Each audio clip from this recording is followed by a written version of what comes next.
मित्रांनो, सफारी टॉक्सच्या या नव्या व्हिडिओमध्ये आपले सगळ्यांचे स्वागत आहे. मित्रांनो, IT सेक्टर हा भारताच्या इंडस्ट्रीयल सेक्टर्समध्ये शिरोमणी मानला जातो.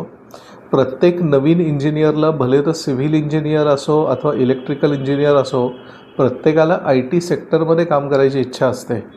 एखादा नॉन इंजिनिअरिंग सेक्टरमधला जरी तरुण अथवा तरुणी असेल तर त्यांनाही इच्छा असते की आपण अकाउंटिंगचे काम किंवा इत्यादी काम करण्यासाठी IT सेक्टरमध्ये नोकरी पकडावी.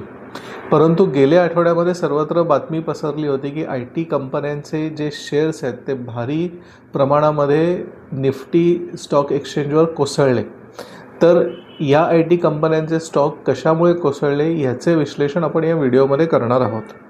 IT स्टॉक्स वर जात आहेत का खाली जात आहेत हे कुठल्याही स्टॉक एक्सचेंजच्या IT इंडेक्समुळे आपल्याला कळतं.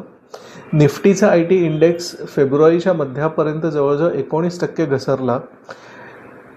ही परिस्थिती इतकी बिकट झाली होती की TCS, इन्फोसिस, HCL सारख्या बलाढ्य भारतीय IT कंपन्यांचे स्टॉक एका ट्रेडिंग सेशनमध्ये 5 ते 8% खाली पडू लागले. IT कंपन्यांवरचा जो निवेशकांचा विश्वास उठला होता त्याची प्रामुख्याने 3 कारणं सांगितली जात आहेत. पहिलं कारण म्हणजे क्लॉड कोवर्क कंपनीचा अँट्रोपिक AI टूल की ज्याच्यामध्ये IT कंपन्या जे काम करतात ते सर्व ऑटोमेट करण्याची क्षमता आहे. दुसरं कारण जे सांगितलं जातं ते म्हणजे अमेरिकेच्या फेडरल रिझर्व्हचं इंटरेस्ट रेट म्हणजे व्याजाचे दर कमी करण्यास नकार, जेणेकरून IT कंपन्यांचे जे अमेरिकन कस्टमर आहेत त्यांच्याकडे स्वस्त पैसा उपलब्ध होणे आता शक्य नाही आहे. आणि तिसरं कारण जे सांगितलं जातं ते म्हणजे भारतीय IT कंपन्यांच्या काम करण्याच्या पद्धतीमध्ये असलेल्या त्रुटी. या तिन्ही कारणांचं विश्लेषण आपण या व्हिडिओमध्ये करूयात.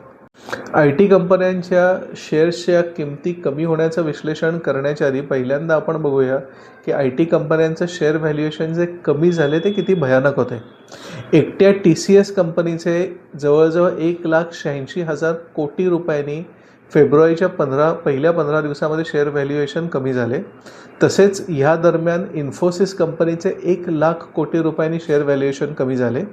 आपण सर्व मोठ्या IT कंपन्या बघितल्या, पहिल्या 6 मोठ्या IT कंपन्या बघितल्या तर ह्या कंपन्यांचे फेब्रुवारीच्या पहिल्या 15 दिवसामध्ये 4,00,000 कोटी रुपयांनी व्हॅल्युएशन कमी झाले, म्हणजेच की $50 बिलियन. आता ह्या पार्श्वभूमीवर आपण विश्लेषण करूया की हे सर्व कशामुळे झालं.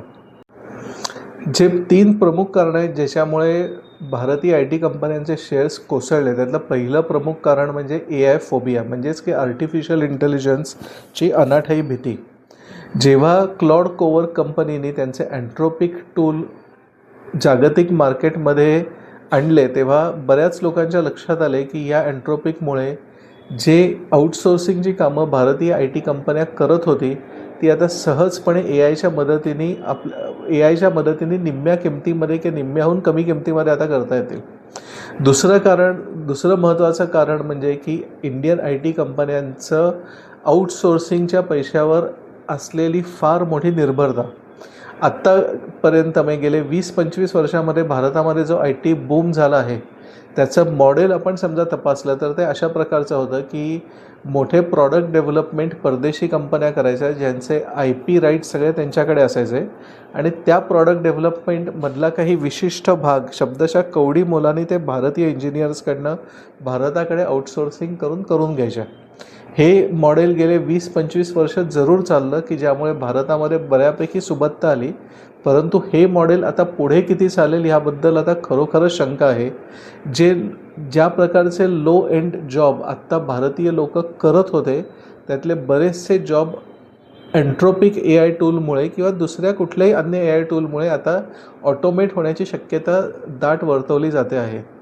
तिसरं कारण जे आत्ता प्रासंगिक होतं ते म्हणजे अमेरिकेच्या जॉब मार्केटमध्ये झालेली चांगली वाढ, ज्याच्यामुळे अमेरिकेची रिझर्व्ह बँक म्हणजेच की फेडरल रिझर्व्ह यांना लगेचच्या लगेच त्यांचे व्याजदर कमी करायची गरज वाटली नाही.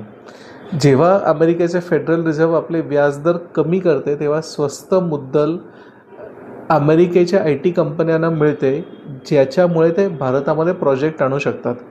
तर अमेरिकन फेडरल रिझर्व्हनी त्यांचा इंटरेस्ट रेट कट करायला नकार दिल्यामुळे हे स्वस्त भांडवल अमेरिकेच्या IT कंपन्यांना शॉर्ट टर्ममध्ये मिळेल ही आता शक्यता राहिलेली नाही आहे. त्यामुळे अतिरिक्त प्रोजेक्ट आता भारतात किती येतील असं तुम्ही बघा की ऑलरेडी येणारे प्रोजेक्ट AI मुळे कमीच होतील किंवा कमी झालेलेच आहेत. ह्या उपर समजा अमेरिकेमध्ये स्वस्त मुद्दल स्वस्त कॅपिटल नसेल तर अमेरिकन IT कंपन्यासुद्धा भारताकडे तेवढेच कमी प्रोजेक्ट आउटसोर्स करतील. ही भीती पहिल्या 2 कारणांमध्ये ॲड झाल्यामुळे IT स्टॉक्स अजून खाली गेले. आपल्या सर्वांच्याच मनात हा प्रश्न असेल की आता येणाऱ्या काळामध्ये IT कंपन्यांचे स्टॉक वर जातील का खाली जातील. तर थोडक्यात सांगायचं झालं तर IT कंपन्यांचे स्टॉक अगदी काय कोसळून जमिनीला मिळतील एवढं अत्यंतिक तर नक्कीच काही होणार नाही. परंतु हे मात्र तेवढंच खरं आहे की आता IT कंपन्यांना स्वतःचं बिझनेस मॉडेल बदलण्याची वेळ आली आहे. म्हणजेच की जशा परदेशी कंपन्या प्रॉडक्ट डेव्हलपमेंट आणि IP म्हणजेच की इंटेलेक्च्युअल प्रॉपर्टीवर पूर्ण आपलं लक्ष केंद्रित करतात, तसंच भारतीय कंपन्यांनी आता स्वतःचे प्रॉडक्ट तयार करण्याची वेळ आलेली आहे आणि ज्याला आपण हाय एंड वर्क म्हणतो त्याच्यावर आपलं लक्ष नियंत्रित करण्याची वेळ आलेली आहे. नुसतंच आउटसोर्सिंग करून पुढच्या 5 वर्षानंतर भारतीय IT कंपन्यांचा निभाव लागेल असं खरं म्हणजे काही वाटत नाही. भारतीय IT कंपन्यांकडे म्हणलं तर खूप चांगला इंजिनिअरिंग वर्कफोर्स आहे जो भारतामध्ये उपलब्ध आहे. त्यांच्याकडे ह्या घडीला खिशात चांगल्यापैकी पैसे पण आहेत. फक्त हा बदल करण्याची इच्छाशक्ती ते दाखवू शकतात की नाहीत याच्यावर पुढच्या 5 वर्षानंतरचं त्यांचं भवितव्य अवलंबून आहे.